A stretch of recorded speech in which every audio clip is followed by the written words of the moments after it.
really excited to introduce Lieutenant Colonel Ed Yielding to y'all today. He's one of my absolute favorite people. Many of you may not realize that he also works in student support services as an academic tutor. He tutors math, and although I know he likes the calculus better, he tutors in every one of the math courses, and he's so very patient and kind and dedicated to the students and humble. And it's amazing because this is somebody who plays an important role in the history of aviation. This is somebody who, we have a street named after him. It's the section, I don't know if you've ever noticed, but the section of Cox Creek Parkway up there by the Marriott, as it extends on and goes to the Marriott, that section was renamed Ed Yielding Highway. Is that what it? Y'all may know. Anyway, he has flown at least 90 reconnaissance missions over Europe. It's just amazing what he's accomplished, and he's going to talk to you about some of the things that he's done in his career in the Air Force. So. Well, thank you very much. Yeah. How's the volume, Judge? Good. You need to turn it up just a little bit? Okay. Well, I didn't know you were going to mention that street name there. It's just such a huge honor, and one of my buddies said, when the first time I saw that, I said, he saw Ed Yielding Parkway. He said, "Oh no, what's happened to Ed?" Anyway, I really have enjoyed being one of Beth Brewer's tutors. I look forward to coming to work. I really enjoy working there very much. And it's such an honor to speak with you all today. I have such an admiration for all of you, a lot of you with advanced degrees, but all of you helping students in some way get started in their careers. And that's such an important job that you all have. And I'm honored to be with you today, for sure. You ready for the lights? Yes, please. Let's see if I don't mess this up. Okay. I enjoyed all the different airplanes I flew for the Air Force. I made my living actually as a pilot, 23 years with the military and then 13 years with the airlines, and enjoyed all the airplanes I flew, but the plane people want to hear about the most is the SR-71 Blackbird, so that's what most of this talk is about, the SR-71 Blackbird. It's really a fascinating airplane. President Johnson announced its existence back in 1964. I was 15 years old at the time, and I thought, man, I'd like to fly that plane someday. So it really was a dream come true. And I'll show you what I looked like at 15 when I first learned about the airplane, and then I'll tell you quickly how I got there. I went to Auburn, majored in engineering. By the way, I did grow up in Florence, went to Coffee High School, and got an electrical engineering degree there at Auburn. And I was in ROTC, and ROTC paid for my first flying lessons in the Cessna 150. That's my mom and dad there. Then when I graduated, they pinned on my second lieutenant bars. I went to pilot training for a year. Did really enjoy it and did well at pilot training, and so they assigned me to the RF-4 Phantom, which I really enjoyed flying the Phantom for 9 years. The RF-4 version I flew for 5.5 years. Then I converted to being a fighter pilot for 3 years in the F-4 Phantom. I never did have to go to combat. I'm glad I didn't have to go to combat, but we trained hard for combat, and I really enjoyed the training for combat. It was really enjoyable. These bombing competitions that we would have for accuracy, and especially enjoyed the air-to-air tactics of combat, learning that, and it was really, really enjoyable. But after 9 years in the Phantom, I was finally selected, my application was finally selected for interview, and I was picked up to go to the SR-71, my dream assignment, which I got to fly the SR-71 for 6 years, from 1983 until 1990, the airplane, its existence was not classified, but most things about the airplane were classified. But now it's all been declassified, and I can tell you all about it.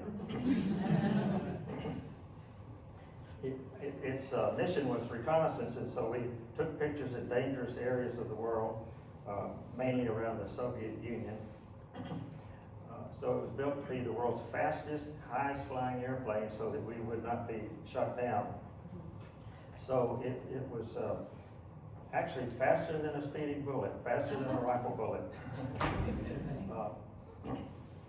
And I thought some of you might be amused that when I was 6 years old, I would dream about flying faster than a speeding bullet. Superman. My buddy Philip Wright was a lifelong friend. He just passed away a year and a half ago. He became a Methodist minister. So our airplane was, most of our missions were 3 times the speed of sound, and so the speed of sound is dependent only on temperature, Kelvin. I was surprised. I would think speed of sound would also be based on pressure or air density, but it's only on temperature. And this constant here is for air, which is 78% nitrogen, 21% oxygen. So if you had a different gas, you would have a different constant there. So with that formula, you can figure the speed of sound if you know the temperature. And I wondered why it was based on the square root of temperature. And it finally occurred to me that the speed of sound is proportional to the velocity of the molecules bouncing around, and the molecules bouncing around, the kinetic energy is based on that 1/2 mv squared, velocity squared. So velocity of the molecules, if you take the square root of both sides, then kinetic energy is basically temperature of the air. So that's why when you solve for velocity of the molecules, it's a square root of the kinetic energy or the temperature. So down near the ground, at the bottom of the screen, on a standard day, the speed of sound is about 760 miles an hour. But up where we were flying at near 80,000 feet, the air is colder, minus 7 degrees Fahrenheit, and the speed of sound is slower because the molecules are bouncing around slower. So the speed of sound is about 660 miles an hour. And ordinarily, we were not allowed to fly faster than Mach 3.2. Most of our missions were at Mach 3. So 3.2 times 660 is a little over 2,100 miles an hour, which is about 3,100 feet per second, or 1 mile every 1.7 seconds. So cruise along pretty fast. One of my friends said, "You want to make sure you're going exactly where you want to go, because you can get lost in a hurry if you're not exactly on course." A boat leaves a wake in the water. A supersonic airplane leaves a 3-dimensional wake, a shock wave. And so everybody that's under that shock wave, as we pass over, when that shock wave passes over, they'll hear boom, like that. So when we flew across the country, supersonic, everybody was under that flight path would hear that boom as we passed over. Now the SR-71 is a 2-seat airplane. You see the back cockpit here for the RSO, Reconnaissance Systems Officer. He was a navigator and also controlled the cameras and other things. And the first test pilot to ever fly the SR-71 was Bob Gilliman. Now, I dreamed of flying the SR-71, but I never imagined that the first test pilot on the Blackbird would become one of my best friends. He's from Memphis, and even though 22 years older, he became one of my best friends, Bob Gilliman. there was a book written on him a couple of years ago, and I was asked to be the technical advisor for the book, which was a great honor, and I spent a lot of time on the book, making sure that it was technically accurate, and I'm really happy with the accuracy of the book. So that's biography of Bob Gilliland. He really had an extraordinary life, really interesting life. He was inducted into the National Aviation Hall of Fame in 2017, and that's his biographer, Keith Donovan, on the left, and then I'm on the right, and then Bob's son is in the middle, Robert Gilliland. His son is an attorney out in California, Palm Springs, California. Well, the Blackbird was built by the Skunk Works section of Lockheed out in California. And the primary designer was Kelly Johnson, and he's one of my heroes. Read his biography, such an interesting biography. In his youth, before pre-teenage years, he read Tom Swift books, and that fired his imagination as he was a youngster. He grew up at number 7 in a family of 9 kids, a low-income family, so he had to work his way through school and college, but was just determined. He wanted to be an airplane designer and became one of America's premier airplane designers.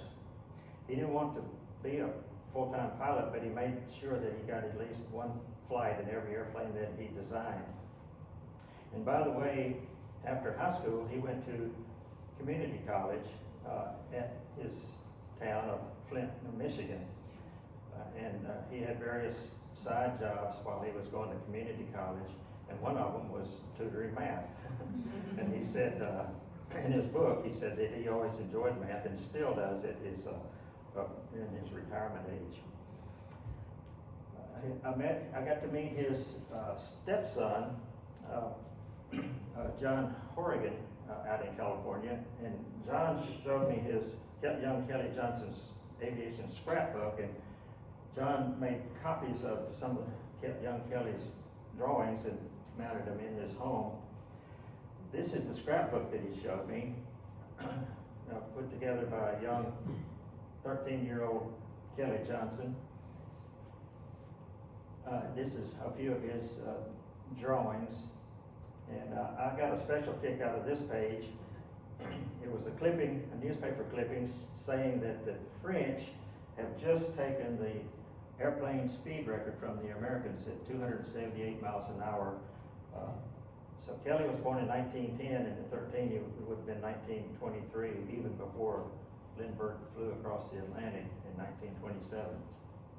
But I really got a kick out of this. He says, notice, with those 4 exclamation points. You can just imagine young Kelly thinking, that is just unacceptable, and I'm going to design a plane that will take the speed record someday, and he did, and his plane still holds the absolute speed record for an airplane. Besides being a brilliant engineer, he was also a brilliant manager, so that combination of engineering and management is what made him so successful, and he managed a team. He didn't build the SR all by himself, but with his team, they were able to come up with the Blackbird. These are a few of Kelly's designs. The P-38 during World War II, F-80 Shooting Star, America's first operational jet fighter, the F-104, and the U-2 spy plane, which was shot down over Russia in 1960. Francis Gary Powers was taken prisoner. And by the way, that movie, Bridge of Spies, that came out a few years ago, I saw that and it was really good. I saw it again recently. It's really worth seeing, Bridge of Spies, with Tom Hanks in it, about that incident. Anyway, Kelly thought, well, I'll design a plane that's too high and too fast to be shot down. So his crowning achievement, the beautiful and at the time mysterious SR-71 Blackbird, his crowning achievement. The main challenges of designing an airplane that fast are heat on the airplane. Friction with the air caused the skin temperature to average 550 degrees Fahrenheit, and there are places on the airplane that were near 1,000 degrees on the skin. So aluminum alloys is too gets too soft at that high temperature, so he built most of the airplane of titanium, and they pioneered the use of titanium in manufacturing. Titanium is, as you see, one of the lightest of the transition metals. His team in the early 1960s put the airplane together using primarily slide rules. And now this is my slide rule that I graduated from Auburn with in 1972. My class was one of the last classes to use only slide rules, and then shortly thereafter came out with little pocket calculators that replaced the slide rules. And I'm just amazed now I now own a TI-84. It's really amazing what the graphing calculators can do nowadays, and I think it helps the students understand the functions so much better, and there's so much they can do with those calculators. Really nice. It's pretty amazing what we can do with the slide rule too, but not as much as our TI-84. So Lockheed Skunk Works had to come up with a high viscosity oil that you see on the left-hand side for that high temperature airplane. They came up with a special fuel, JP7 fuel, and another unique thing about the airplane was it's always leaking fuel, because the airplane would expand in flight about 4 inches due to the heat, and then when it cooled off on the ground, contracted, and the panels would leak fuel. And there was always a big puddle of fuel underneath the airplane when you went out to fly. Now, most any other airplane, that would be even dripping would ground the airplane. But they told me it was not dangerous to have all that fuel under the airplane. They said it had a real high flash point. They said you could hold a match to it and you couldn't light it. I never did actually try that. That's what they claimed.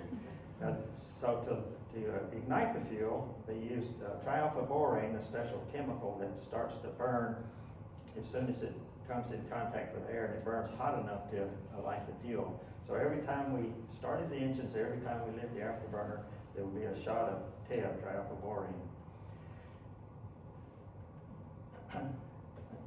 In each wing, there was these big J58 Pratt & Whitney engines, 34,000 pounds of thrust apiece, so we had 2 engines. Jet engines are really interesting, and here you can see the compressor blades at the intake for the engine, and there's nine stages of compressor blades that compress the air before it enters the combustion chamber in the middle of the airplane.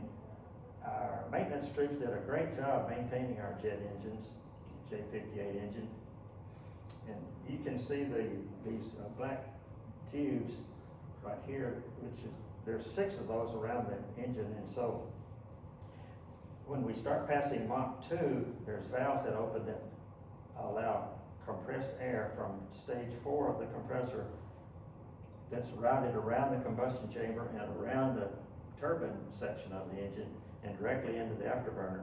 So that gives the engine a ramjet effect. It's not a true ramjet, but it has a ramjet quality because of that compressed air being routed around the combustion chamber and directly into the afterburner.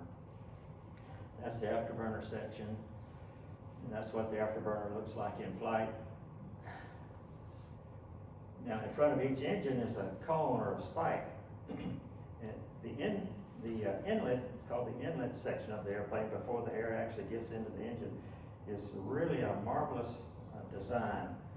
So low pressure air near 80,000 feet, 0.4 psi air comes in here, and then just due to the speed of the airplane, the air is compressed just due to the speed of the airplane. And so, so right here, the pressure is often about 17 psi. Sea level, as you know, is 14.7 psi. So the air is a little bit denser than sea level here. But another limiting factor of the airplane, besides Mach 3.2, is temperature, the air cannot be hotter than 800 degrees Fahrenheit. Air cannot be hotter than 800 degrees Fahrenheit right here as it enters the engine. And the air out here is minus 70 degrees Fahrenheit. And I thought, how can the temperature go from minus 70 to 800 degrees Fahrenheit in just a millisecond, less than a millisecond? And so I was curious if I could actually compute the temperature. Well, I started off with PV equals nRT, and that formula just didn't work for this situation. So one of my friends helped me find this formula. So if you're going to pump air into a bottle, and you want to know what the temperature is in that bottle, you can use this formula here and figure out the temperature. So I use this just as a reasonableness check for this inlet, and I converted Fahrenheit to Kelvin and used the temperature, and then once I got the new temperature, converted it back to Fahrenheit and found that it was 673 degrees Fahrenheit. So that was my reasonableness check. It's just just the speed of the airplane, the kinetic energy of the airplane slamming into those air molecules suddenly gives all those air molecules a high velocity and high heat. So that's how that happens. Well, the temperature is often near 800 degrees, and so I don't know why it's higher than what I was able to compute, but I think it's because as the air comes in and goes across these already hot surfaces, that the air is even hotter than minus 70 degrees. That's my theory. Another unique thing about the airplane is a phenomenon called the unstart. That's where the shock wave gets spit out of the inlet. And I should have told you earlier that air going through the engine has to be subsonic. So just the fact that the air molecules are being compressed together causes the air to slow down and become subsonic. And so on the right-hand side of this shock wave, it's subsonic, and over here it's supersonic. But this shock wave is in a sensitive area. Sometimes it can get spit out the front, and when that happens, it feels like a minor explosion. It was not dangerous, but you would all of a sudden lose about 80% of thrust on that engine. So you'd be flying along, and all of a sudden, boom, and you get a sudden yaw, and sometimes it'd bang your helmet on the canopy. But as I say, it wasn't dangerous. We could,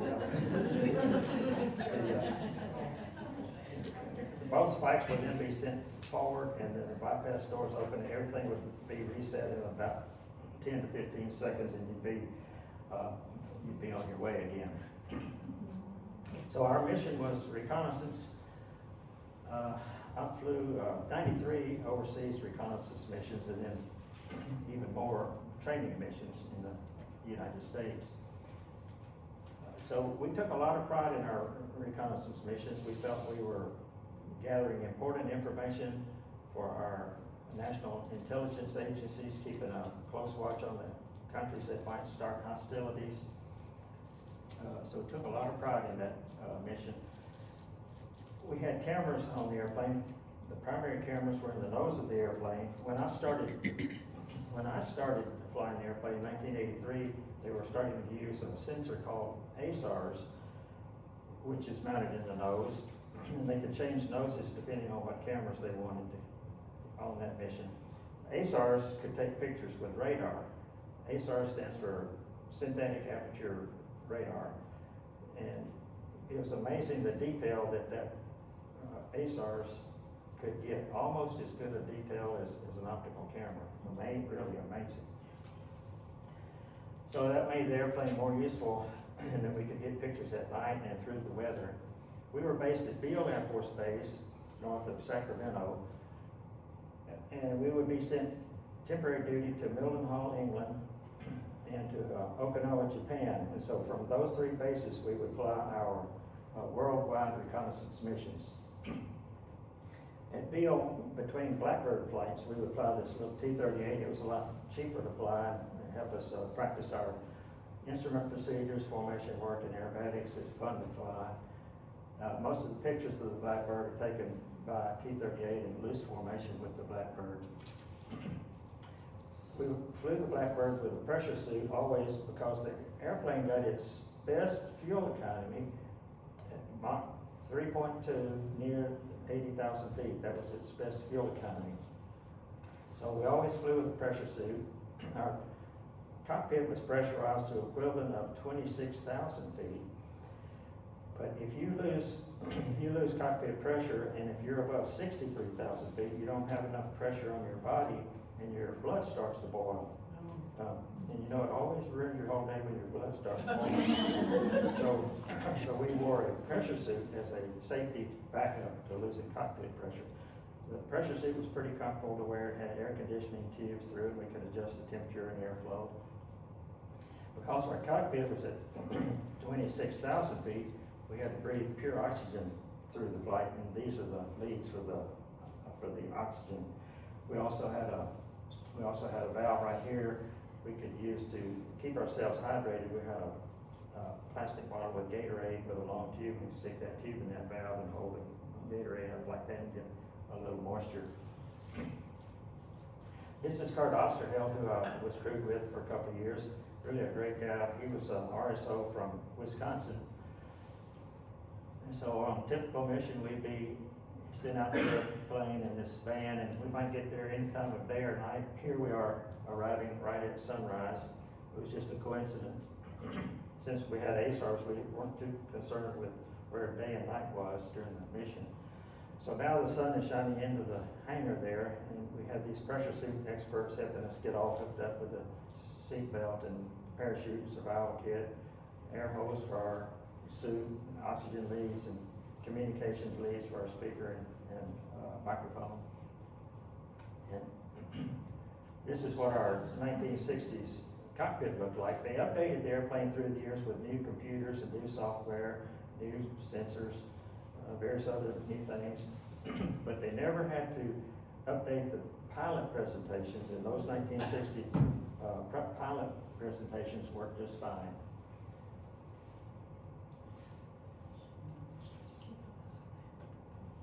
So we would start engines in the hangar, do our pre-flight checks in the hangar, taxi out, and it was always really exciting taxiing out because you knew pretty soon this amazing airplane was going to take you right up to the edge of space and 3 times faster than sound, so you knew something pretty special about to happen.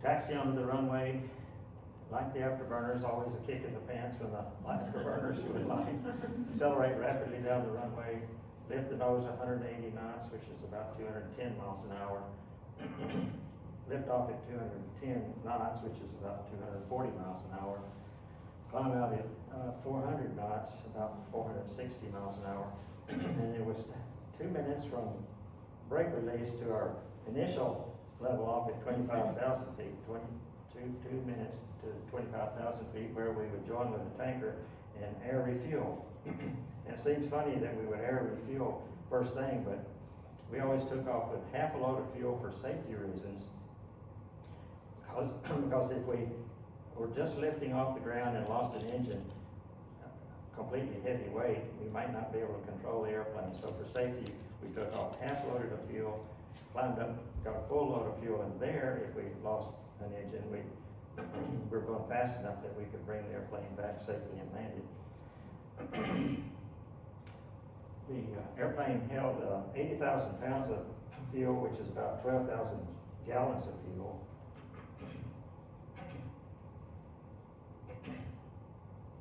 This picture was taken from the boomer's pod in the tanker. But I want to show you this little window right here. This it's about an 8-inch diameter window. And underneath this window was a little telescope for navigation.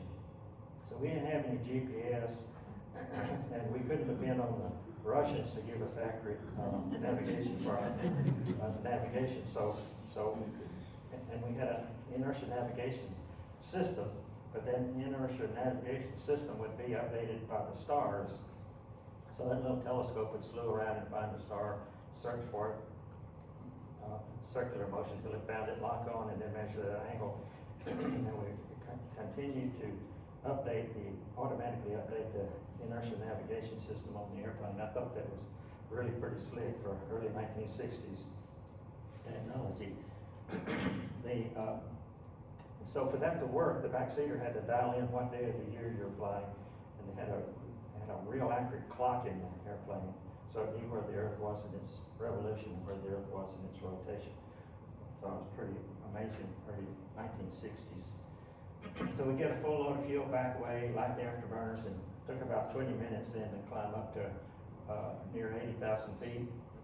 We had a lot of missions along the northern border of Russia, keeping a close watch on the submarine bases along the northern border of Russia being loaded with missiles and nuclear bombs programmed for destinations right in our United States. So the Blackbird was one of only several ways to keep up with where those Soviet submarines were. And you know, the shortest distance from Russia, if they were going to attack the United States, is over the polar region. So that's why they had those bases along the northern border of Russia. So we had a lot of missions in the Arctic Circle region above Russia there. I took this picture with a little camera I bought at Kmart. That was before we had a Walmart. Anyway, it gives you an idea what the Arctic ice looks like in the springtime as it's starting to break up. And you can see at that altitude, you can see a slight curvature on the Earth, but more noticeable than the curvature is how dark it is overhead, because we were above 97% of the air molecule, so it was almost black overhead. It wasn't quite as black as in this picture, but it was very, very dark and close. So you had a feeling of being near the edge of space, even though we were only 15 or 16 miles out. So far from any orbit, you've got to be about 100 miles for orbits. Another interesting thing about flying in the Arctic region, especially in December, because in December the day-night line is almost east and west in the Arctic region, so our mission might cross the day-night line several times. And I had one mission that was just a coincidence, just happened to cross the day-night line 6 times in less than an hour. And so in less than an hour's time, I had seen 3 sunsets and 3 sunrises. That's the planet Venus there. And then when it was time to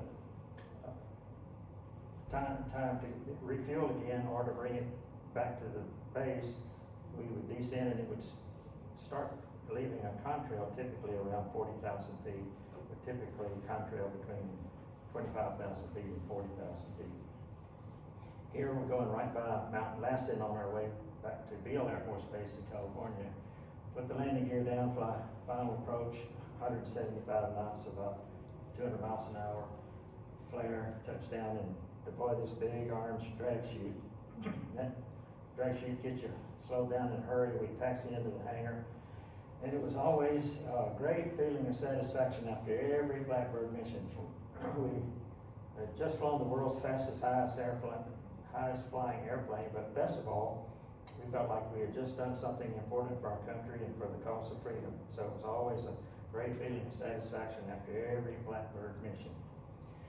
After flying the Blackbird for about 2 years, they asked me to be one of the instructors, and this is the instruction Blackbird, where the back cockpit was built up higher, so the instructor in the back could see out forward and demonstrate landings and air refuelings to the new pilot.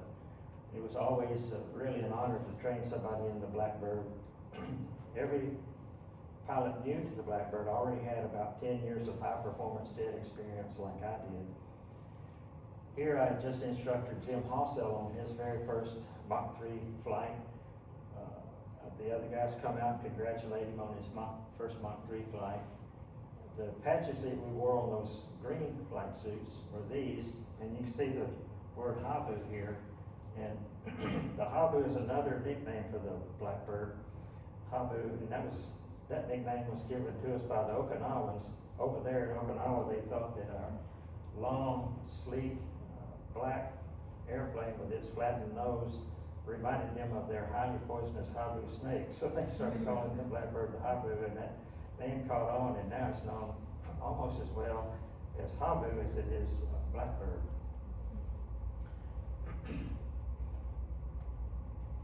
Most of our refillings were behind a KC-135, but this is behind the KC-10. Then, after 2 more years as an instructor, one of the 2 test pilot positions came open down in Palmdale, and I'd always wanted to be a test pilot, so I applied for that test pilot job and was very fortunate to be selected for it. So I was one of 2 test pilots at Palmdale, and we had 2 test RSOs. And then in the middle is Ben Rich, who took over the Skunk Works after Kelly Johnson retired. Really enjoyed that test work. Palmdale is close to Edwards Air Force Base, which you see underneath the airplane here, Edwards Air Force Base.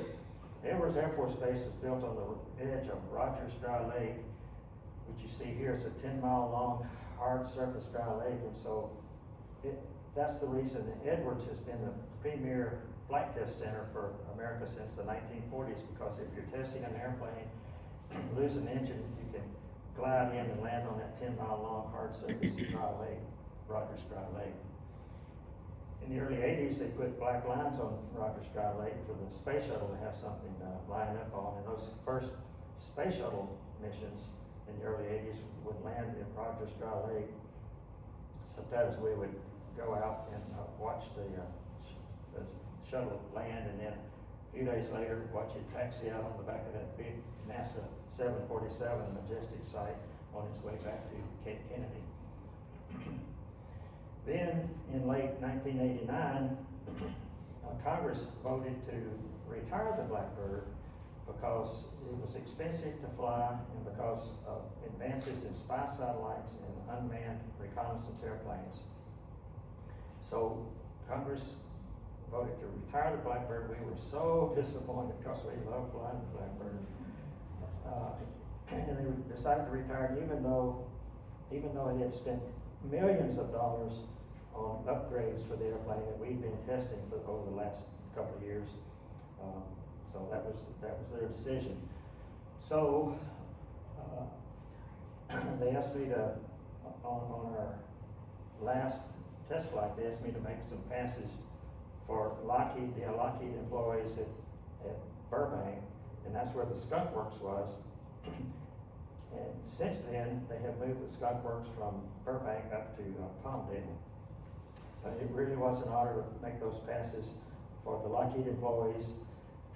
Also, I never got to meet my hero Kelly Johnson because he had had some light strokes when I first started flying the airplane in 1983. So I didn't get to meet him, but they told me that they wheeled Kelly Johnson out in his wheelchair that day, and they told me that he had tears in his eyes as we made our passes as a goodbye gesture. So went back at Palmdale when we landed. Our commander had invited families, Air Force families, to come watch us launch and land, and we had to sign autographs. And the reason I'm showing this is because I'm signing an autograph for Sean Ganzel, who was Kelly Johnson's step-grandson. And so young Sean was about 10 years old in this picture, but now he's about 40 and working for the Skunk Works in Palmdale. So in 1990, when it was announced to be retired, museums all over the country wanted one for display, including the Smithsonian. And so this is the plane they decided to send to the Smithsonian. And the director of the Air and Space Museum wrote a letter to the Secretary of the Air Force, Donald Rice, and said, when your pilot brings the airplane to the Smithsonian, please have him set an official coast-to-coast airplane speed record, and that will call the public's attention to what a great airplane it was for our country for 25 years. So my commander, Colonel Don Emmons, said, Ed, I want you and JTV to take the airplane to the Smithsonian. I want you to set an official coast-to-coast speed record. You can work with the NAA, that's the agency that monitors and verifies official speed records. And I'm giving you permission to fly it. It's top speed, Mach 3.3. We were not allowed normally to fly faster than 3.2. And we did ask the Skunk Works, hey, for one time last flight, can we exceed Mach 3.3? They did a several-day study and came up and met with JT and me personally and said, don't go faster than 3.3. It's not ever been flight tested faster than 3.3. It's not designed to go faster than 3.3, and it might come apart on you, so don't go faster than 3.3. So we decided not to go faster than 3.3. And Don Emma said, you can tell the news media that you just flew from sea to shining sea in less than an hour. And that's a sea to shining sea is a famous phrase out of America the Beautiful, one of my favorite hymns, and it got me thinking about that song, America the Beautiful. So JT and I were so fortunate to be selected for that coast-to-coast speed record flight. And this is our plan. We're take off from Palmdale here, fly up to San Francisco, join with the tankers, get a full load of fuel as we flew south, and then we would be 200 miles off the coastline, light the afterburners, get a 200-mile running start, and then NAA would start our time as we cross the west coast, and then NAA would get our time over the east coast. We did not have enough fuel to be at top speed from coast to coast, so we had to plan it so that we're accelerating through Mach 2.5 as we cross the coast, and then a few minutes later we would be at our top speed of Mach 3.3, and then we had come out of Afterburner just prior to Washington D.C., and we were slowing down as we crossed the east coast, and we made a sharp turn back toward Dulles, and planned it so that we could land at Dulles with the bare minimum required minimum fuel. Another set of records that Lockheed wanted was some city-to-city records. Ben Rich especially wanted an LA to DC record. You would think that city-to-city records ought to be from takeoff to landing, but that's not how the NAA does them. As you pass the cities at speed, they'll get the times, and so that's how on this coast-to-coast mission, we were able to get 3 city-to-city records as well. LA to DC, Kansas City to DC, St. Louis to Cincinnati. Okay, so on March the 6th, 1990, JT and I briefed up our last Blackbird mission. The wee hours of the morning. So while we were briefing, maintenance was getting our airplane ready to fly. JT and I put on our pressure suits one last time. Make sure my pressure suit's gonna hold pressure properly. Make sure my microphone and speakers in the helmet are gonna work just fine. Then we taxied out at 4:15 in the morning, Pacific time, California time, which is 7:15 in the morning in Washington, where we're gonna take the airplane. We took off at 4:30 in the morning, Pacific time. We flew 200 miles out over the Pacific. It was pitch dark that night. There was no moon, no horizon, but we had refueled at night many times. We got a full load of fuel, and then lit the afterburners. Now it was still pitch dark out there when we lit the afterburners, so this picture was not made that night, but that gives you an idea of what our afterburners would have looked like to the tanker pilots as we departed the tankers. And they did such a good job refueling us. So 200-mile running start, and this is what it did look like as we were crossing the west coast. So we're supersonic going toward the plane, supersonic going toward the sun, so the sun's coming out rapidly, starting to get twilight. And it was just bright enough as I crossed the west coast that I could see the white ocean breakers all along the California coastline. Out to my left, I could see the lights of San Francisco, 300 miles away. They wanted us almost over Los Angeles because they wanted that Los Angeles to DC record. See all those millions of lights of LA, and then to my right I could see all those lights of San Diego, and then the darkness of Mexico beyond that. Beautiful sight. Then the sun is already up now. We're going supersonic toward the sun. The sun's come up rapidly, and here we're going right by the city of, you can see the entire city of Las Vegas right here, and then all of Lake Mead down there. A few minutes later, we're going right by the Grand Canyon, majestic Grand Canyon, right by the purple mountain majesties that's sung about in that song, America the Beautiful, of southwest Colorado. We passed 60 miles south of Pikes Peak, and it was from the top of Pikes Peak that Catherine Bates was inspired to write that wonderful song, America the Beautiful, from the top of Pikes Peak in the late 1800s. Then a few minutes later, we're right over that fruited plain that she sang about in her song. Hundreds of miles of prime American farmland. This is a special flight, so I'm having some special thoughts. I'm looking down and I'm seeing all those thousands of farms down there. I'm thinking about all those hardworking farmers working, starting their day and raising food that feeds most of our country, and even enough food to export overseas. Thought about our great brave pioneers taking months to cross country that JT and I were crossing in just a matter of minutes. Thought about what a wonderful country we have, made great by the hard work and sacrifices, courage and prayers of our forefathers. The eastern part of our country was undercast, so I didn't see many features in the eastern part. But JT and I just made sure we enjoyed one last view of God's earth from 80,000 feet, curvature on the earth, darkness overhead. Thought about how fortunate we were to serve alongside hundreds of other highly dedicated men and women who served with the Blackbird during its 25 years. And most of all, we want to make sure we enjoyed our last few minutes of flying this marvelous, marvelous airplane. So when we crossed the East Coast, we had just flown sea to shining sea. The Blackbird had just flown sea to shining sea faster than any airplane has before or since. It still holds the coast-to-coast speed record after 33 years.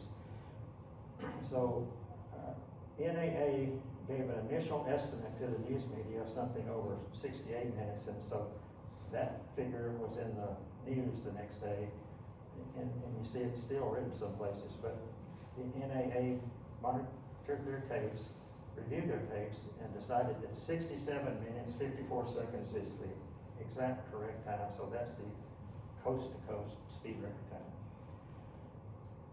As I say, we plan to get back to Dulles with the bare minimum fuel, but they wanted me to make a couple of passes for the crowd there, so they had a tanker meet me and just a little bit more fuel so that I could make a couple of passes for the crowd. We descended down through the undercast, made my first pass at 800 feet, circled around, and then made my low pass at 200 feet, lit the afterburners to beam the crowd so they could see the beauty of those orange plumes behind that beautiful black airplane and feel the power of those two big J-58 engines. And that's the same picture that was on the front page of the Washington Post the next morning, March the 7th, 1990. Touchdown one last time, deploy that big orange drag chute, taxied into the Dulles terminal. Dulles is just west of Washington, D.C. Somebody had hung a big American flag on the tower. I was surprised to see it, but really glad to see it, and I really appreciated that patriotic gesture.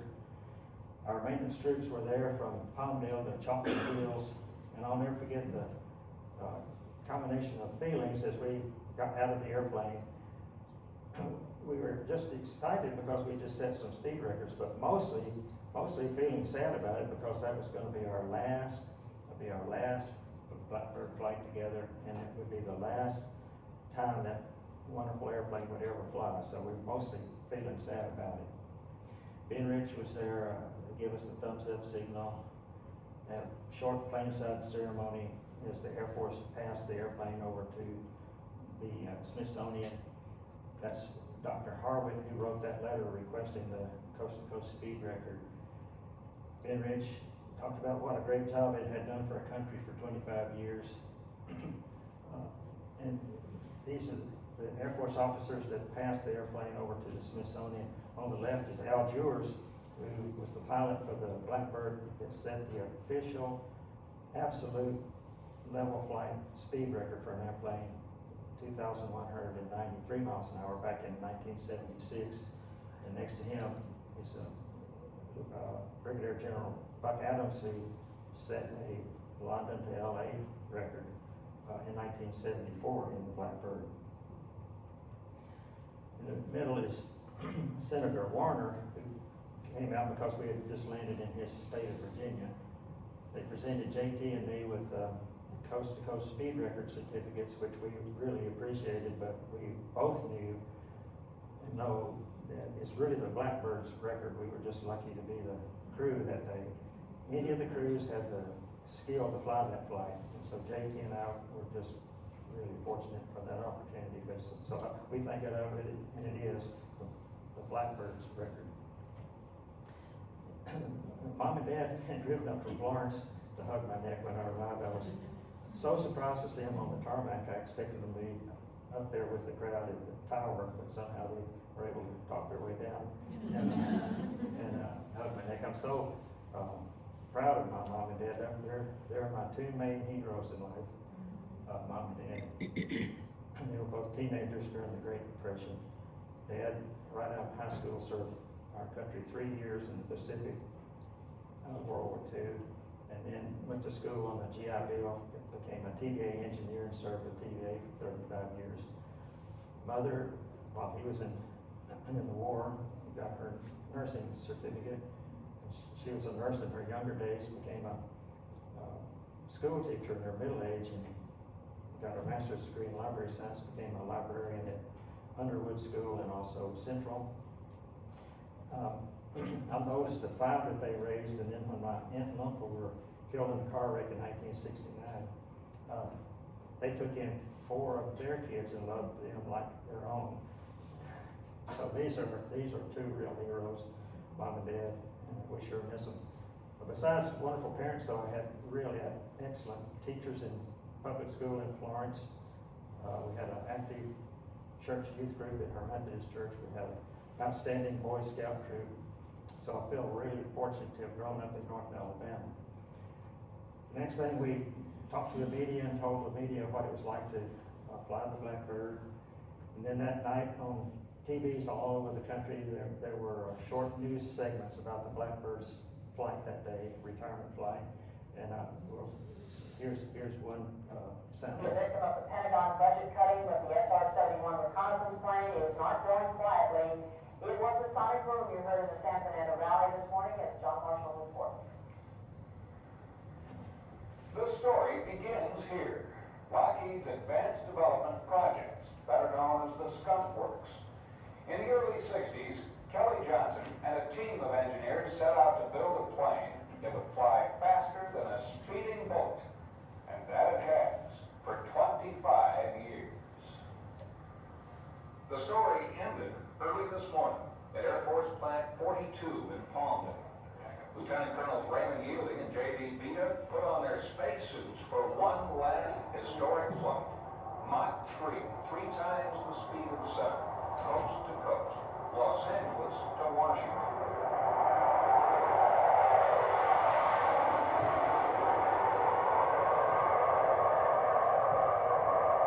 The SR-71, the Blackbird, can cruise at 2,200 miles an hour, 16 miles above the Earth, because its titanium skin can withstand operating temperatures of more than 800 degrees. Flying faster and higher than anything else, the spy plane has never been shot down. After takeoff, the Blackbird was refueled by an Air Force tanker plane, then pointed east, as the 2 J-58 engines were cranked up to maximum cruising thrust. The sonic boom rocked the Los Angeles area just after 6 a.m. The SR-71 did everything it was supposed to do, arriving at Washington's Dulles International Airport 1 hour, 8 minutes, and 32 seconds later, shattering the old record. Average speed, 2,112 miles an hour. But like every good thing, it must come to an end.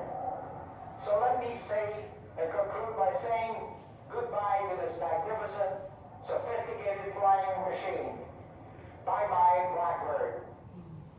John Marshall, Channel 4 News. always brings back a good memory. And then the next day, our maintenance troops got our airplane ready to hand over to the Smithsonian. And then JT and I had to make our way back to our base in California and put us in the middle of this big United Airlines 767 between the two aisles of that big airplane. And it was a non-stop flight from Dulles to Los Angeles, Dulles to Los Angeles, non-stop. And it was a good flight and all, but and the service was nice, but gosh, it took 5 hours.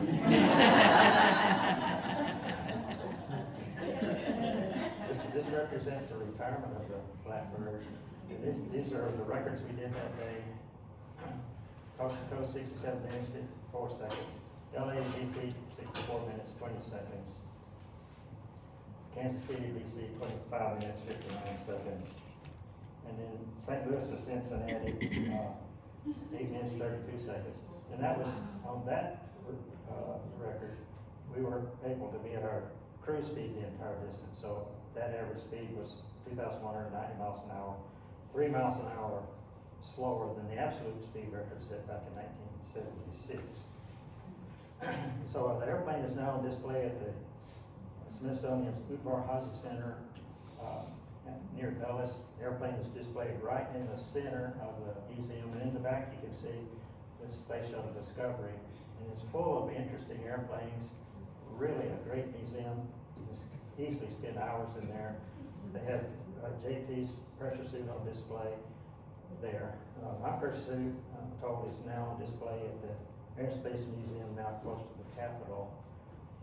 Then my next assignment, getting close to being finished, I've kept you a long time. My next assignment was this C-20 little passenger plane. I really enjoyed flying that. We flew that plane all over the world. I was stationed at Andrews, and we flew VIPs out of our federal government. While I was doing that, my RSO JTV had passed away with cancer only 2.5 years after our record flight at age 50. We sure miss him. He had more time in the Blackbird than any other crew member in history. He had 1,392.7 hours in the Blackbird. A great friend, we sure miss him. Then about a year after he passed away, my dad passed away, and I decided to retire from the Air Force and get a job with Northwest Airlines so I could fly out of Memphis and then be able to be home a lot more frequently, help Mom with things. And I enjoyed being an airline pilot too. We flew the DC-9, and I enjoyed flying with the other Northwest Airline pilots. It's always impressed with the quality of the Northwest pilots.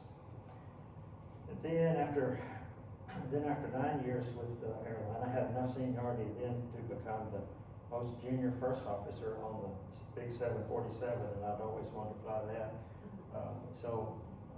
And I was able to live in Florence, drive to Memphis, thumb a ride up to Detroit, spend the night in a motel there, and then fly my 747 trips for about a week, and then come back for a week. So that was pretty nice. Really enjoyed flying that big 747. 4 big, huge Pratt & Whitney engines, 57,000 pounds of thrust apiece, and more modern cockpit than I'd ever flown before, partial glass cockpit. That's Stu Popwell, who also is from Alabama. Then Delta acquired Northwest and painted our 747's Delta color, so I retired actually as a Delta pilot. Here I'm standing beside the wheels of the big 747. 747 had 18 wheels, so I guess you could say I retired on 18 wheels. And then I still wanted to fly after retiring, and so I bought this little plane. It's really a lot of fun to fly too. Little Citabria. It's fun to fly, but the only problem is I'm having to pay for my own gasoline.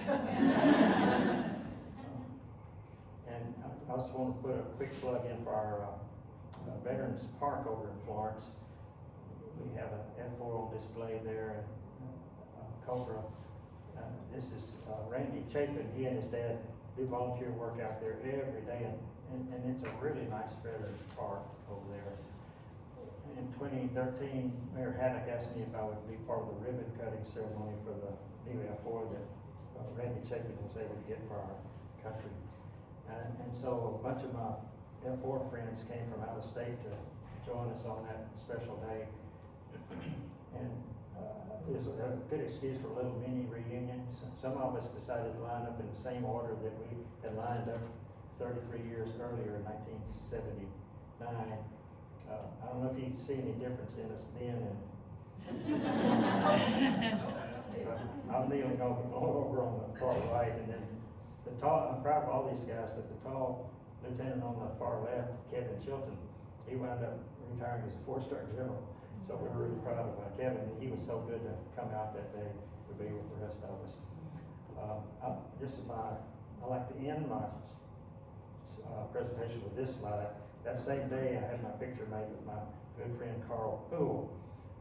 Carl was at Pearl Harbor when it was attacked December the 7th, 1941. Carl was on the USS Curtis nearby, so I asked Carl a lot of questions about that day, and he was so good to tell me all about it and all about his service for the next 4 years of World War II. And so at one point I said, Carl, we sure owe our freedom to guys like you. And he just paused and said, well, it takes us all. And I think that is so important to remember. It takes us all. And every military job is important for our country in some way. And I think of it beyond the military too. Every job that does something useful for our citizens helps make our country a great country. It takes us all. So that ends my presentation.